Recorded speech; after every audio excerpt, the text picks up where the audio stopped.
है दोस्तों। ये प्लांट पैथोलॉजी का लेक्चर सीरीज है और इससे पहले के भी लेक्चर्स मैंने बना रखे हैं। अगर आप लोगों ने नहीं देखे हैं तो आप लोग जाओ काइंडली उस लेक्चर्स को देखो, बहुत ही हेल्पफुल होगा।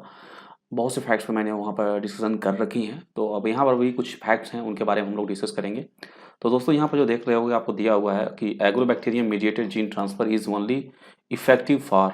तो यहाँ ये जानना चाहता है कि ये किस टाइप के नेचर ऑफ क्रॉप्स के लिए ये ज़्यादा इफेक्टिव होता है, जो एग्रोबैक्टीरियम मीडिएटेड जीन ट्रांसफ़र करते हैं। आपको पता होना चाहिए कि जो एग्रोबैक्टीरियम है ये एक नेचुरल बैक्टर है, जिसके द्वारा हम लोग क्या करते हैं, डिजायरेबल जीन को किसी प्लांट में ट्रांसफ़र करते हैं। तो जो आंसर है दोस्तों वो है डाइकॉट। तो याद रखिएगा, जो है मोनोकॉट में नहीं, डाइकॉट में ये करते हैं, क्योंकि ये जो एग्रोबैक्टीरियम है ये सॉइल बैक्टीरियम होता है और ये सॉइल बैक्टीरियम एक पार्टिकुलर काइंड ऑफ द जो क्रॉप्स है, जैसे डाइकॉट की बात कर रहा है, उसको ही इन्फेक्ट करता है। होता क्या है कि जैसे अगर आप कोई डाइकॉट्स है और उसमें कोई इंजरी आई, तो इंजरी होने से क्या है कि इसको एक सिग्नल मिल जाता है। जो ये जैसे यहाँ पर आप देखो दिख रहा होगा, ये है हमारा एग्रोबैक्टीरियम जो सॉइल बैक्टीरिया होता है, आपको जैसे मैंने बता चुका हूँ। एंड इसके अंदर एक पार्टिकुलर जो होता है टी प्लाज्मिड डीएनए होता है, यही जो है ट्यूमर फॉर्मेशन के लिए क्या करता है, रिस्पॉन्सिबल होता है। तो जैसे यहाँ पर देख रहे हो इस प्लांट में यहाँ पर उंड इन्फेक्टेड हुआ, कोई किसी कारण से टूट गया, तो ये क्या करता है, ये बैक्टीरिया यहाँ पर जाता है, सिग्नलिंग इसको मिल जाती है और जिससे क्या होता है कि यहाँ पर ये कैलस ट्यूमर फॉर्म कर देता है। क्योंकि ये इसका जो ये नेचर होता है, इसके अंदर जो टी डीएनए है ना, ये प्लाज्मिड ये ट्रांसमिट कर देता है प्लांट में। तो साइंटिस्टों ने सोचा कि इसका जो ये नेचर है जीन ट्रांसफ़र का, क्यों ना हम इसको आर्टिफिशियली एक्सप्लॉइट कर सकें। तो अभी जो हमारी जो बायोटेक्नोलॉजी कह सकते हो या जो भी क्रॉप इम्प्रूवमेंट हैं, उनमें क्या है, हम इसके हेल्प से सॉइल जो है बैक्टीरियम एग्रोबैक्टीरियम के हेल्प से हम जीन को ट्रांसफ़र करते हैं। हम क्या करते हैं, इसी प्लेस पे जहाँ ये जीन ट्रांसफ़र करने की इसकी जो एबिलिटी होती है, यहाँ पर अपने हम किसी डिजायरेबल जीन को इंसर्ट कर देते हैं। तो क्या होता है कि ये जब बैक्टीरिया किसी प्लांट्स को करेगा तो उसके अंदर ये ट्रांसमिट कर देता है। तो ये एक बहुत इसके हम ज़्यादा डिटेल में मैकेनिज्म में नहीं जाएंगे, बस इतना ही बताना चाहते थे कि ये जो एग्रोबैक्टीरियम है, इसके हेल्प से हम डाइकॉट्स में है जीन ट्रांसफ़र। चलिए दूसरे फैक्ट्स के बारे में अब हम लोग बात करते हैं। तो दूसरा फैक्ट है दोस्तों, यहाँ पर दिया है antibiotic use to kill the MLO. ठीक है, तो आपको पता होना चाहिए कि जैसे जो माइकोप्लाज्मा लाइक ऑर्गेनिज्म होते हैं, इसी को ये एक्चुअली बैक्टीरिया होती है, इसमें सेल वॉल नहीं होता। ठीक है, तो इसको एक स्पेशल माइकोप्लाज्मा लाइक ऑर्गेनिज्म बोलते हैं। और आपसे बता दूं, जो भी एंटीबायोटिक्स होती हैं उसके अगेंस्ट क्या है, ये रेजिस्टेंट होता है एमएलओ। लेकिन अगर आप देखोगे, ये जो मैंने पहले वाले वीडियो में भी एक थोड़ा डिस्कशन किया था इसके बारे में कि किस एंटीबायोटिक्स के अगेंस्ट ये सेंसिटिव होता है। तो यहाँ पर दोस्तों आप देखोगे टेट्रासाइक्लिन है, इस जो एंटीबायोटिक्स के ये है ससेप्टेबल होता है। बिकॉज क्यों ऐसा होता है, क्योंकि ये जो है टेट्रासाइक्लिन है, ये क्या करता है, राइबोसोम पे अटैक करता है। ठीक है, तो चलिए अब नेक्स्ट हम लोग जो है टॉपिक उस पर डिस्कस करते हैं। अब उसके बाद जो क्या है, ये है कि coffee rust occurred in Sri Lanka. आपको पता होना चाहिए कि श्रीलंका में आया था कॉफी रस्ट 1867 में। तो यहाँ पर ये पूछना चाह रहा था किस टाइप के कौन सा इसका कॉजल ऑर्गेनिज्म है। तो जो इसका कॉजल ऑर्गेनिज्म है, आपसे बता दूं, ये है हेमेलिया वेस्टाट्रिक्स। ठीक है, ये फंगस है जो कि कॉफी डस्ट डिजीज कॉज करता है। अगर इसको देखोगे दोस्तों, तो इसको क्या बोलते हैं हम, coffee dust also called as a coffee leaf rust भी इसको बोलते हैं। लीफ पर ये होता है, आप देख सकते हो कि ये रस्टी स्ट्रक्चर डेवलप हो चुका है इसके लीफ पे। तो इससे होगा क्या, ये एक डिवास्टेटिंग फोलियर डिजीज है जो कि काफ़ी प्लांट्स का होता है। और ये जो जो फंगस है जो इसको कॉज करता है वो है हेमेलिया वेस्टेट्रिक्स, जिसका हम लोगों ने ऑलरेडी यहाँ डिस्कस कर रखा है। और इससे क्या होगा कि जो रस्टेड लीफ होते हैं वो ड्रॉप हो जाते हैं, जो अफेक्टेड प्लांट्स होते हैं, उस अफेक्टेड जो ट्रीज हो उससे जो लीव्स हैं उनकी ड्रॉपिंग होने लगी। उसके बाद क्या होगा, वो पूरी तरह से विदाउट लीव्स के हो जाता है। और इसके बाद क्या होगा, सिग्निफिकेंटली लोअर कॉफी यील्ड आपको मिलेगी। जब आपको पता है कि जो लीव्स हैं यही जो फोटोसिंथेसिस के मेन साइट्स हैं जहाँ पर फोटोसिंथेसिस होता है, अगर यही ड्रॉप डाउन हो गए तो फोटोसिंथेसिस नहीं होगा और अल्टीमेटली हमारा जो है यील्ड नहीं मिलेगा। तो विद इन आप देखोगे कि ये डाई हो जाता है विद इन फ्यू ईयर्स। तो इस तरह से बहुत ही खतरनाक डिजीज़ है कॉफ़ी के लिए स्पेशली। और इसका जो अकरेंस हुआ था 1867 में, जो श्रीलंका में हुआ था। ठीक है। अब जो इसके बाद वाला फैक्ट है वो है crystallisation of virus particles first obtained bye.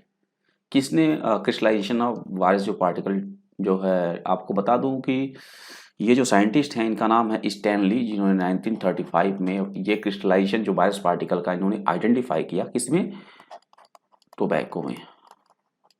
और याद रखिएगा यही जो है फर्स्ट टीएमवी जो वायरस है, यही फर्स्ट आइडेंटिफाइड प्लांट वायरस है जिसको हमने आइडेंटिफाई किया था। ठीक है। अब इनके बारे में आप देखोगे तो ये क्या थे कि वेंडल स्टैनली जो थे, इन्होंने टोबैको मोज़ेक वायरस पे स्टडी किया।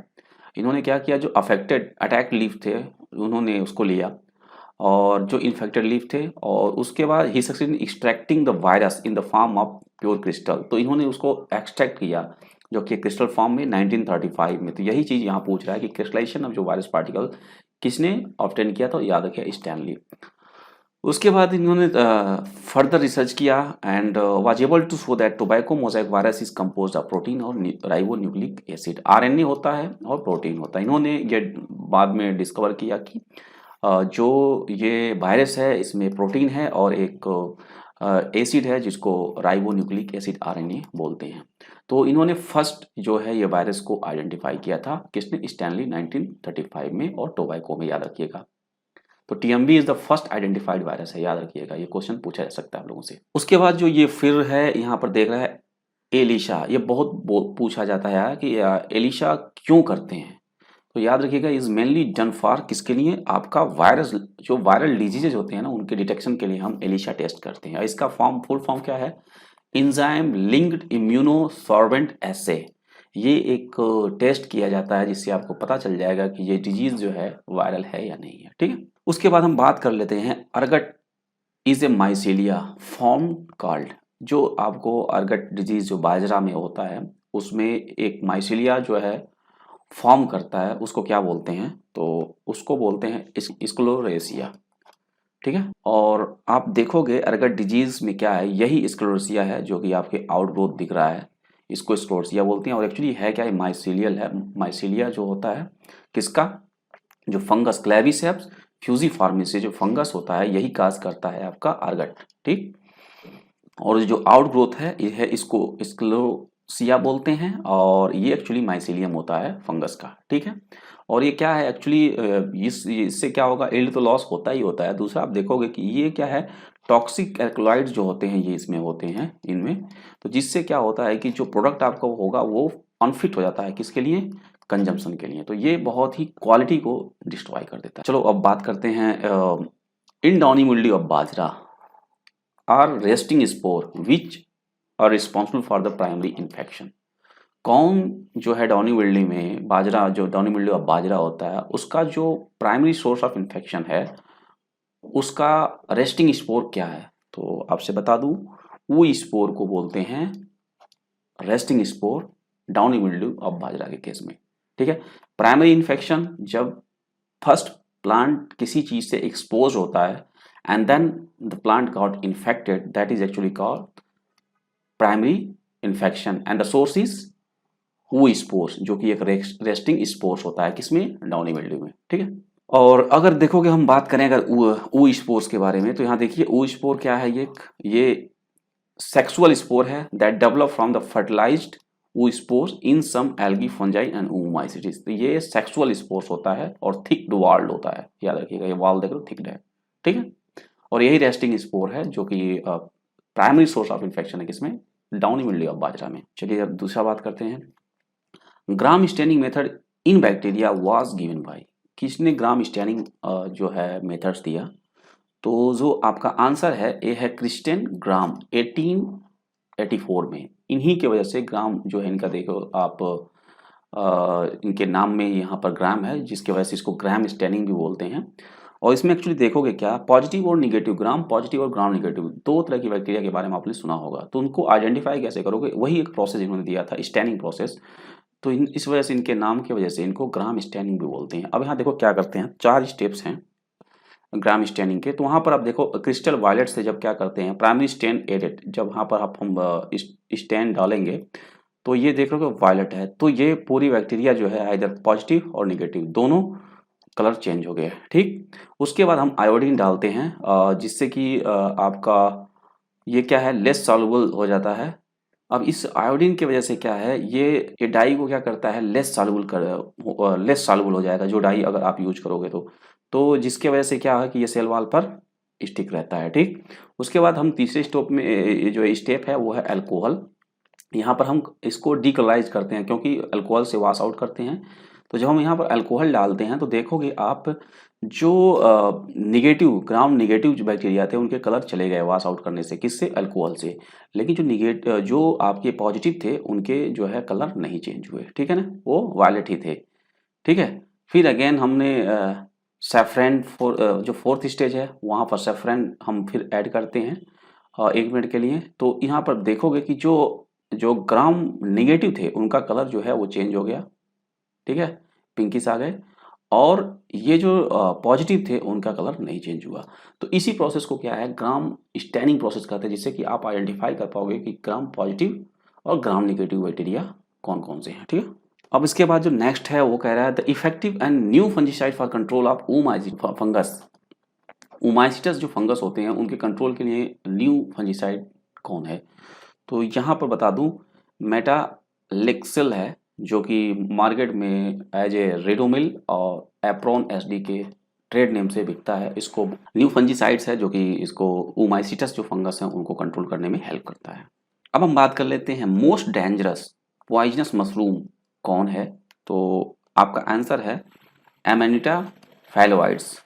इसको बहुत ही पॉइजनस होता है, इसलिए इसको आप देखोगे इसको डेथ कैप भी बोलते हैं, और one of the deadliest mushroom all the mushroom जो भी अवेलेबल उसमें सबसे डेडलीस्ट होता है, इसलिए इसको डेथ कैप के नाम से भी जानते हैं। और ये देख सकते हो इस तरह के इसके स्ट्रक्चर्स होते हैं, और ये मेनली देख रहे हो थ्रू आउट द यूरोप में ये पाया जाता है, और बहुत ही रिजेंबल्स है मीन सिमिलर है एडिबल जो हम जो स्ट्रा मशरूम जो यूज करते हैं ना, स्ट्रा मशरूम को अगर आपने सुना होगा एक बटन होता है कोई स्ट्रा होता है, तो स्ट्रा मशरूम जो होता है उससे बहुत ही ये सिमिलर है, उसी के जो है तरह ये दिखेगा। अब जो नेक्स्ट है वो है पर्पल ब्लॉस ऑफ ओनियन इस भाई, ये किसके द्वारा होता है। तो आप देखोगे इसका अल्टरनेरिया फंगस जब पोरी है जीनस है, ये इसको कॉज करता है आपका पर्पल ब्लॉस। और अगर देखोगे इसको पर्पल ब्लॉस में ये देख सकते हो इस तरह से सिम्टम्स ब्लॉचिंग स्टार्ट हो जाते हैं, नेक्रोसिस हो जाती है, टिश्यू सूख जाते हैं इस तरह से यहाँ पे। तो ये है क्या आपका पर्पल ब्लॉच, और इसी वजह से ये जो फंगस है वो है अल्टरनेरिया पोरी। अब जो यहाँ पर एक टर्म्स दिया हुआ है पैथोजेनेसिस, ये क्या है, पैथोजेनेसिस क्या है। तो दोस्तों ये एक the chain of metabolic event that bring about the disease. अब जैसे आप क्या कर सकते हो, कोई भी पैथोजन सपोज ये मान लो आपका प्लांट है, जब इस पे कोई वायरस मान लो अटैक करता है तो a chain of events metabolic events इसके अंदर चेंजेस होने स्टार्ट होते हैं, तब जाके इसमें आपको सिम्टम्स आएंगे। उस पूरे मेटाबॉलिक चेन रिएक्शन को आप क्या बोलोगे, पैथोजेनेसिस, पैथोजेनेसिटी। पैथोजेनेसिटी क्या है, ये क्या है, relative capability of a pathogen to cause disease. जैसे दोस्तों बता दूं आपसे, मान लो एक पैथोजन ए है और एक पैथोजन बी है, इन दोनों की एबिलिटी जो होगी वो डिफरेंट होगी।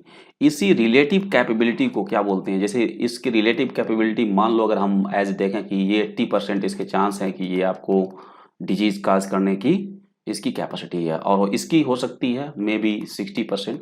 तो ये relative in the terms of a particular क्या इसकी एबिलिटी है, ठीक है ना, कैपेबिलिटी कितनी है, उसको हम किससे टर्म डिनोट करते हैं, पैथोजेनेसिटी से। ठीक है, तो दोस्तों ये सब थे जो फैक्ट्स हमने ट्राई किए कि आप लोगों को समझा सकें, और जो कि आप लोगों के काफ़ी हेल्पफुल होगा। पूछा जाता है कि एग्ज़ाम में ये सब चीज़ें क्या हैं, तो आपको आंसर करने में बहुत ही आसानी होगी। उम्मीद करता हूँ ये वीडियो आप लोगों को पसंद आई होगी। वीडियो कैसी थी कमेंट करके भी बता सकते हैं। इस वीडियो को लाइक करना मत भूलना, और अपने दोस्तों में इसको शेयर करना मत भूलना, और नए हो तो इस चैनल को सब्सक्राइब करना।